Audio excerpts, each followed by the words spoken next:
दर्यापूर तालुक्यामध्ये रेतीचा लिलाव झाला नसून सुद्धा दररोज अवैधरित्या रेतीची वाहतूक ही महसूल विभाग व पोलीस प्रशासनाच्या आशीर्वादाने सुरू असल्याची गुप्त माहिती समोर आली आहे।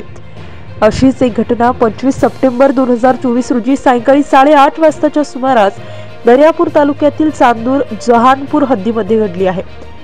चांदूर जहानपूर येथून विनापरवाना सायंकाळी 8:30 वाजताच्या सुमारास अवैधरित्या रेतीची वाहतूक करताना ट्रॅक्टर हा तलाठी राहुल इंगळे यांनी ताब्यात घेऊन सदर ट्रॅक्टर हा दर्यापूर तहसील कार्यालयात जप्त सुद्धा करण्यात आला होता।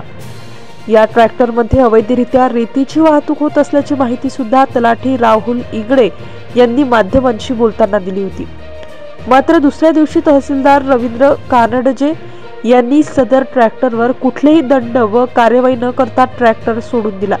त्यामुळे या प्रकरणात अवैध रेती वाहतूक करणाऱ्यांकडून तहसीलदार यांनी आपले खिसे गरम तर केले नाही ना, अशी चर्चा आता संपूर्ण दर्यापूर तालुक्यात सुरू झाली आहे।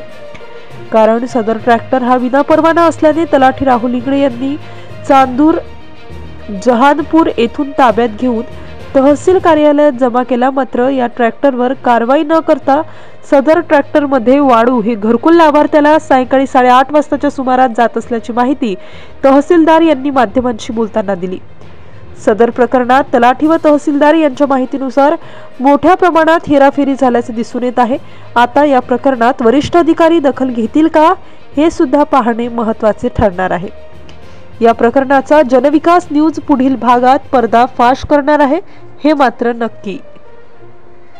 चांदूरमध्ये पकडला आणि तहसीलमध्ये आणून जमा केला। अवैध रेती वाहतूक होती, रात्रीची अवैध रेती वाहतूकच असते का? ठीक आहे। अशाच वेगवान घडामोडी पाहण्यासाठी आमच्या चॅनलला लाईक व सबस्क्राईब करायला विसरू नका।